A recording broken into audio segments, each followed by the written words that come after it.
अगर आपको मेरी वीडियोस अच्छी लगती हैं तो लाइक और शेयर करना, और हाँ, कमेंट कर ज़रूर बताना।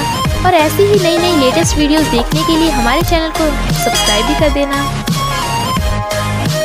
ड्रामा की स्टार्टिंग में हम सोनियान को देखते हैं, जिसे रात में नींद नहीं आ रही थी क्योंकि उसके डैड जो बास्केटबॉल कोच थे, टीम की गोल ना कर पाने पर उनकी हार्ट अटैक से डेथ हो गई थी। इसलिए सोनियान फैसला करती है कि अब वो किंगमिंग टीम को जिताकर अपने डैड के सपने को पूरा करेगी। तभी वो देखती है कोई लड़का रात में बास्केटबॉल खेल रहा है, तो सोचती है किंगमिंग में काफी टैलेंटेड प्लेयर हैं, मुझे बस एक बास्केटबॉल क्लब बनाना है। और उसकी वीडियो रिकॉर्ड कर लेती है, पर वो देख लेता है और डिलीट करने को कहता है। वो नहीं कर रही थी तो छीनकर डिलीट करने लगता है। वो छीनती है पर गलती से उसके ऊपर गिर जाती है। वो कहता है हमें किस करना चाहिए, तो वो जल्दी से उठ जाती है, पर वो लड़का बिना नाम बताए ही वहाँ से चला जाता है।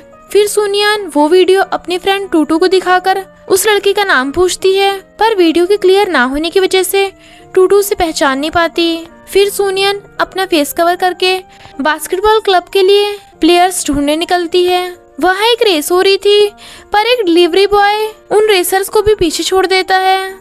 उसकी अमेजिंग स्किल्स देखकर सोनियान हैरान थी। इनफैक्ट वो delivery boy top racer Zhang को मिल्क टी देने आया था, तो सोनियान उसे बास्केटबॉल ज्वाइन करने को कहती है, पर वो कहता है अगर पैसे मिलेंगे तभी मैं इंटरेस्टेड हूँ, वरना नहीं। टूटू सोनियान को पुराने प्लेयर्स की फोटो दिखाती है, तो सोनियान कहती है चूरन तो पक्का क्लब ज्वाइन करेगा, वो मेरे डैड का स्टूडेंट जो है। पर ये जुन कौन है? टूटू कहती है तुम्हें नहीं पता, जुन फेमस और हैंडसम प्लेयर है, लड़कियां तो उसके पीछे पागल हैं। वो सिर्फ पढ़ाई में नहीं, हर चीज में परफेक्ट है। सुना है वो अपनी प्लेइंग स्किल्स छुपाता है, और वो चूरन से भी अच्छा प्लेयर है, पर वो किसी से बात नहीं करता, और उसने तुम्हारे डैड वाले मैटर से पहले क्लब छोड़ दिया था। सोनियान कहती है मुझे क्लब के लिए चूरन के अलावा प्लेयर्स को ढूंढना ही होगा, चाहे वो फिर जुन ही क्यों ना हो। नेक्स्ट डे वो दोनों बास्केटबॉल क्लब का प्रचार कर रही थीं और एप्लीकेशन फॉर्म बांट रही थीं, पर कोई भी इंटरेस्टेड नहीं था, इसलिए वो बॉयज डॉर्म में जाने की सोचती हैं।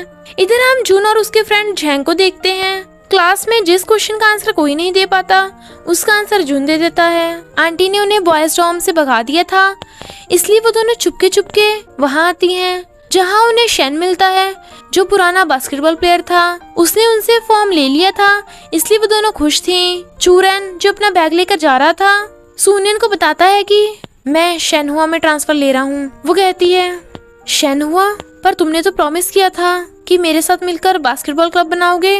वो कहता है सॉरी, मैं तुम्हें बाद में एक्सप्लेन कर दूंगा। वो कहती है जरूरत नहीं, और उसे जाने को कहती है, तो वो चला जाता है। टूटू कहती है अब तो चूरन भी चला गया, हमें जल्दी से प्लेयर ढूंढने होंगे, क्या हम शेनहुआ कॉलेज की टीम को हरा पाएंगे? सोनियान कहती है हमें चूरन की जरूरत नहीं, हम उसके बिना भी हरा सकते हैं।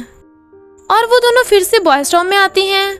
जुन को देखकर सोनियान उसे पहचान लेती है कि ये तो वही रात वाला प्लेयर है, तो वो उसे बास्केटबॉल क्लब ज्वाइन करने को कहती है। वो मना करता है। तभी वो देखती है उसकी कोच के साथ फोटोज हैं, पर उसके पैर से अड़कर पट्टे देना गिर जाती है। वो कहता है तुम कितनी क्लमसी हो और क्लब बनाने चली हो। तभी वहाँ आंटी आ जाती हैं, तो वो कहती है मैं इसकी कजन हूँ, बताओ ना। वो कहता है नहीं, ये मेरी एल्डर कजन है, मुझे बुक्स देने आई थी। आंटी कहती हैं ठीक है, तो अब जल्दी से बॉयज डॉर्म से चली जाना। आंटी के जाने के बाद क्लब ज्वाइन करने के लिए सोनियान जुन के हाथ पे अपना नंबर लिख जाती है। वो सोचता है ये लड़की इतनी स्ट्रॉन्ग कैसे है। नेक्स्ट डे वो दोनों प्लेयर का वेट कर रही थी।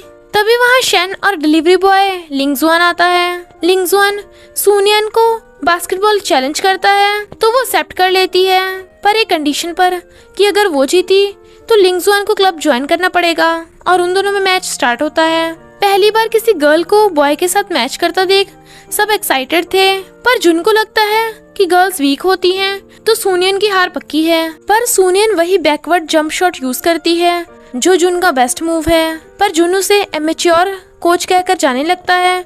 उसे जाता देख सोनियान उसे क्लब ज्वाइन करने के लिए उसका नाम पूछती है, पर वो मना करता है। टूटू कहती है तुम इसकी बात कर रही थी, यही तो जुन है। वो कहती है जुन, शेन और जैंग मेरे डैड तुम्हारे कोच थे और अब मैं किंगमिंग बास्केटबॉल क्लब बना रही हूँ ताकि शेनहुआ टीम को हरा सके।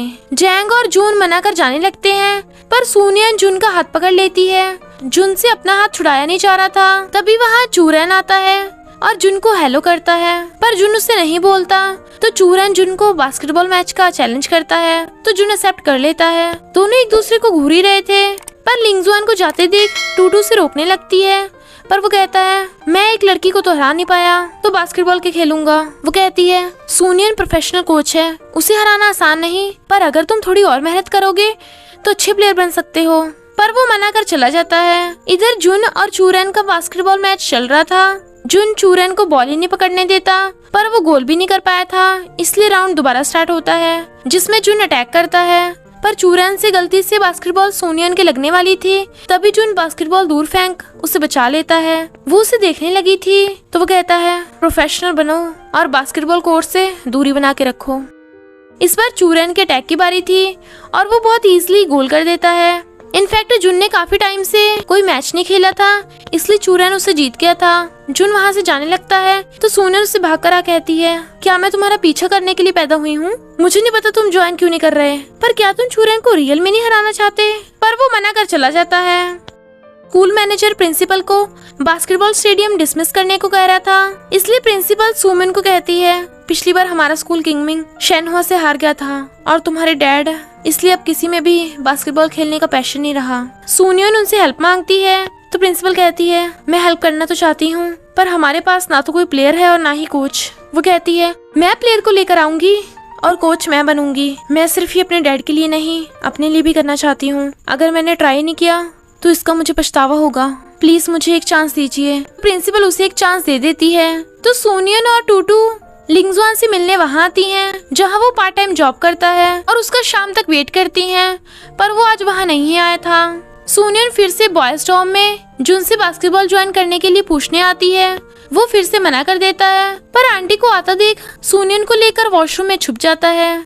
जैंग आंटी को कहता है जून यहाँ नहीं है, पर आंटी ने एक लड़की को अंदर आते देख लिया था, इसलिए उन्हें शक था। सुनियन कहती है एप्लीकेशन फॉर्म पर साइन कर दो, टॉयलेट कॉन्ट्रैक्ट, हिस्ट्री में पहली बार ऐसा होगा।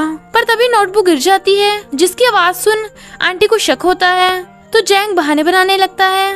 दोनों बड़ी मुश्किल से बचते हैं, पर कॉकरोच देख वो डर जाती है। वो कहता है चिल्लाना मत, मैं इसे भी मारता हूँ। वो कहती है पर तुम तो खुद डरे हुए लग रहे हो।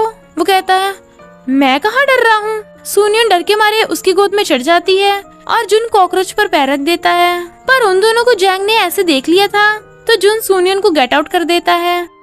इसलिए सुनियन सैड थी। टूटू से बताती है कि मैंने लिंगजुआन पर पूरी रिसर्च की है, वो पैसे कमाने के लिए बहुत सारी पार्ट टाइम जॉब करता है, वो बास्केटबॉल नहीं ज्वाइन करने वाला, पर अब देखना मैं उसे कैसे मनाती हूँ। और फिर बार बार मिल्क टी ऑर्डर करती है। बेचारा लिंगजुआन जो बार बार मिल्क टी डिलीवर करने आ रहा था, इससे थक गया था और कहता है टूटू क्या तुम मिल्क टी पानी की तरह पीती हो? वो कहती है मैंने पैसे दिए हैं। सुनियन कहती है हम तुम्हारा तभी पीछे छोड़ेंगे जब तुम क्लब ज्वाइन करोगे। वो कहता है कर लो जो करना है, मैं ज्वाइन नहीं करूंगा। जैंग उनकी फोटोज क्लिक कर लेता है। सुनियन और टूटू को पता चलता है कि लिंगजुआन क्लास स्किप करके पार्ट टाइम जॉब करता है, तो सुनियन जानबूझकर प्रिंसिपल के सामने लिंगजुआन के आते ही कहती है तुम अपनी क्लास स्किप करके पार्ट टाइम जॉब करते हो। तो प्रिंसिपल लिंगजुआन को डांट कर चली जाती है। उसे गुस्सा आ रहा था, तो वो कहती है अगर तुम बास्केटबॉल मैच जीते तो स्कॉलरशिप मिलेगी, और ना ही पार्ट टाइम जॉब करनी पड़ेगी, और ना ही तुम्हें क्लास स्किप करनी पड़ेगी। वो कहता है स्कॉलरशिप? जुन की सुनियन के साथ वाली फोटो देख गर्ल्स कहती हैं जुन की कोई गर्लफ्रेंड भी है, पर ये लड़की कौन है? जैंग को सुनियन की फोटो खींचने के लिए जुन ने कहा था, तो जैंग कहता है अगर तुम्हें कोच इतनी पसंद है तो उसे सीधे सीधे जाकर कन्फेस कर दो। पर जुन तो ये चेक करना चाहता था कि सुनियन स्टेडियम को डिसमिस होने से बचाने के लिए क्या क्या कर रही है, और वो भी नहीं चाहता कि स्टेडियम डिसमिस हो। जुन और सुनियन के साथ वाली बात को लेकर जुन की फैन गर्ल एना गुस्से में थी। तभी सुनियन का फेंका हुआ शॉट पुट उसके पास आकर गिरता है, तो एना चिढ़ जाती है, और फिर जुन को लेकर एना और उसकी फ्रेंड सुनियन और टूटू से फाइटिंग करने लगती हैं, और सबको पता चल जाता है कि सुनियन ही जुन के साथ की फोटो वाली लड़की है। तभी वहाँ जुन आता है और सुनियन का हाथ पकड़ वहाँ से ले जाता है। तभी कुछ गर्ल्स उनका फोटो खींच लेती हैं। डोर बंद देखकर सुनियन कहती है ऐसी कौन सी बात है जो बाहर नहीं हो सकती? वो कहता है मैं तुम्हारे प्लेयर ढूंढने में हेल्प करूंगा। वो कहती है मुझे तुम्हारी हेल्प नहीं तुम चाहिए।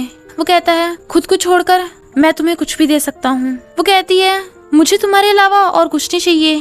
तभी वो देखती है इंटरनेट पे पोस्ट डली है जिसपे लिखा है सोनियन और जुन का चक्कर चल रहा है और ये रहा उन दोनों का सबके सामने हाथ पकड़ने का सबूत। वो कहती है ऐसे हाथ पकड़ने से क्या होता है, मेरा वो भी तुम्हारे साथ चक्कर कैसे चल सकता है, मुझे सबको सच बताना होगा। और मैसेज कर अपना और जुन का रिलेशन क्लियर करती है पर अच्छा रिस्पॉन्स नहीं आता तो जुन स्पीकर पे सबको कहता है मेरा और सोनियन का आपस में कोई रिलेशन नहीं। पर उसकी फैन गर्ल्स को अभी भी यकीन नहीं आ रहा था। टूटू कहती है तू तो प्लेयर ढूंढने निकली थी और अपने लिए बॉयफ्रेंड ढूंढ लाई, वैसे कहीं जुन सच में तुझे पसंद तो नहीं करता। वो कहती है ऐसा कुछ भी नहीं है, वो खड़ूस और मैं नो वे। नेक्स्ट डे वो दोनों बास्केटबॉल क्लब के पोस्टर बांट रही थी और इधर जुन के कहने पर जैंग बॉयज को पैसे देकर क्लब ज्वाइन करने भेज रहा था। उन बॉयज को बिल्कुल भी बास्केटबॉल खेलना नहीं आता था पर जुन तो किसी भी तरीके से बस स्टेडियम डिस्मिस होने से बचाना चाहता था। तो सारे बॉयज आकर सोनियन से एप्लीकेशन फॉर्म मांगते हैं पर सोनियन कहती है पहले टेस्ट लिया जाएगा और उन सबको फर्स्ट राउंड में पुशअप करने थे पर सिर्फ 3 ही सिलेक्ट होते हैं। पर उनकी इतनी कम फिजिकल स्ट्रेंथ देख वो उन्हें भगा देती है। तभी फिर से बॉयज आते हैं पर वो तो पहले वाले ही थे और सोनियन को पता चलता है कि एक लड़का बॉयज को पैसे देकर वहाँ भेज रहा है तो वो उससे पूछती है।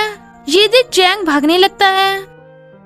जुन को वहीं बैठा देखकर वो कहती है उन्हें बास्केटबॉल खेलना भी नहीं आता तो तुम पैसे क्यों बर्बाद कर रहे हो, प्लेयर्स कमी हो पर बेटर होने चाहिए। और उसे खींचकर ले जाने लगती है और इसी के साथ पार्ट 1 का एंड हो जाता है। बस थोड़ा सा इंतजार करना, फिर मिलेंगे नेक्स्ट पार्ट में।